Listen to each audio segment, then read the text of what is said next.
First Samuel chapter 15 verse 32. Samuel execute King Agag.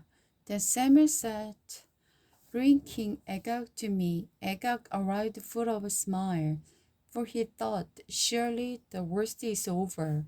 I have been spared."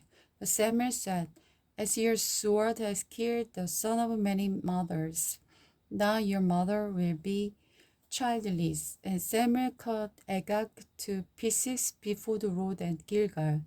Then Samuel went home to Ramah, and Saul returned to his house in Gibeah. Samuel never went to meet with Saul again, but he mourned constantly for him, and the Lord was sorry he had ever made Saul king of Israel. Samuel anointed David as king. Finally, the Lord said to Samuel, "You have mourned long enough for Saul. I have rejected him as a king of Israel. Now fill your home with olive oil and go to Bethlehem. Find a man named Jesse who lives there, for I have selected one of his sons to be my new king." But Samuel asked, "How can I do that? If Saul hears about it, he will kill me." "Take a heifer with you," the Lord replied, "and say that you have come to make a sacrifice to the Lord. Invite Jesse to the sacrifice, and I will show you which of his sons to anoint it for me." So Samuel did as the Lord instructed him. When he arrived in Bethlehem, the leader of the town became afraid. "What's wrong?" they asked.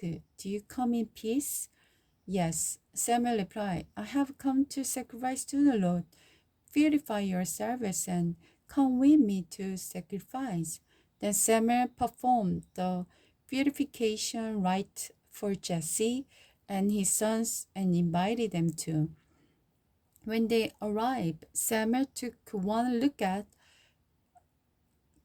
Eliab and thought, "Surely this is the Lord's anointed." But the Lord said to Samuel, "Don't judge it by his appearance of height, for I have rejected him." The Lord doesn't make a decision the way you do. People judge by outward appearance, but Lord look at a person's thought and intentions. Then Jesse told his son Abinadab to step forward and walk in front of Samuel. But Samuel said, "This is not the one the Lord has chosen." Next, Jesse summoned Shammah, but Samuel said, "Neither is this one to the Lord has chosen." In the same way, all 7 of Jesse's sons were presented to Samuel. But Samuel said to Jesse, "The Lord has not chosen any of these." Then Samuel asks, "Are these all the sons you have?" "There is still the youngest," Jesse replied, "but he is out in the field watching the sheep." "Send for him at once," Samuel said. "We will not sit down to eat until he arrives." So Jesse sent for him. He was ruddy and handsome, with pleasant eyes. And the Lord said, "This is the one, anointed him." So as David stood there among his brothers, Samuel took the olive oil he had brought and poured it on David's head.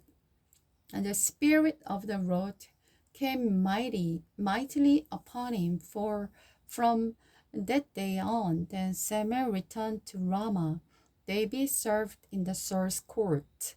Now the Spirit of the Lord has left Saul, and the Lord sent a tormenting spirit that filled him with depression and fear. Some of Saul's servants suggested a remedy. "This is clear that the spirit from God is tormenting you," they said. "Let us find a good musician to play the harp for you whenever the tormenting spirit is bothering you. The harp music will quiet you and you will soon will be well again. Arise, Sir said. Find me someone who plays well, and bring him here.